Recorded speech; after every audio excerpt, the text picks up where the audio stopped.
What's the funniest thing that's ever happened to you? I remember every year we visited our Gramps on summer vacation. He'd sit on his porch with a shotgun full of rock salt and baking soda. He lived in the country, and he'd shoot any dog coming onto his property. The shots weren't lethal, but they'd sting and scare the hell out of a dog, not to mention us. Gramps would laugh and laugh as those woe-begotten targets of his animated pleasure were picked off one by one. But that's another story for another day.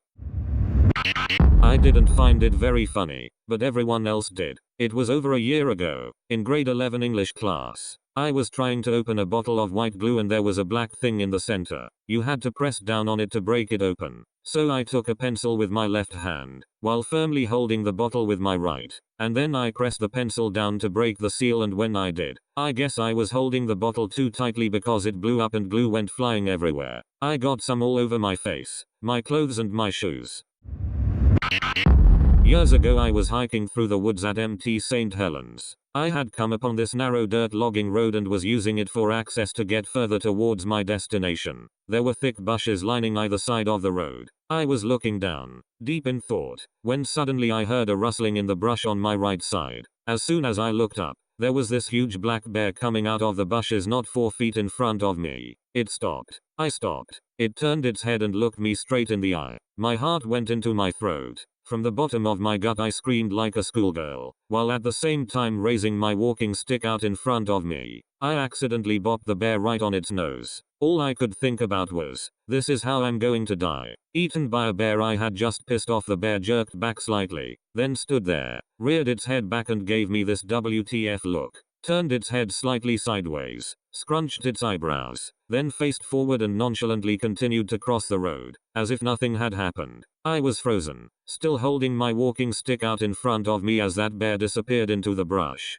It was terrifying. I knew full well that black bears rarely ever pose a threat to humans, but it happened so suddenly. In an instant he was right there in front of me. I was startled, okay, shocked. I recovered. I resumed walking down the road, filled with relief, going over in my mind what had just happened. I pictured the incident as if I were an observer, looking at the experience from outside of my body. A vision of me standing alone, frozen, holding out my walking stick, the bear long gone into the brush. I started giggling.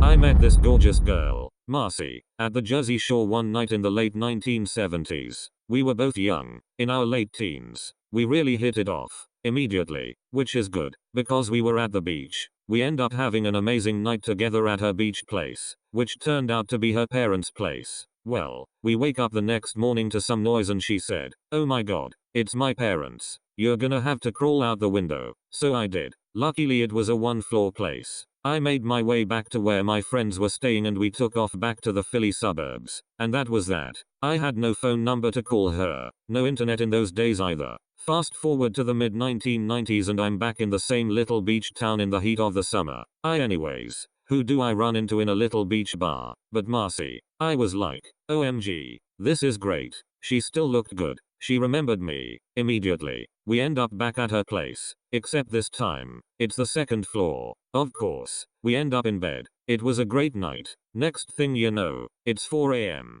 Wake up, she says. It's my boyfriend. He's home. Get in the closet. So I get in the closet, where I'm frantically putting my clothes back on in the dark. I hear the boyfriend come in, and they go to sleep. So I fall asleep in the closet. Next thing you know, she's shaking me awake. He's in the bathroom. Quick, crawl out the window. So I do, except I had to drop a floor and a half and I hit the window air conditioning unit on the way down, injure my ankle and have to limp a mile back to my hotel. Left town the next morning. Never saw her again.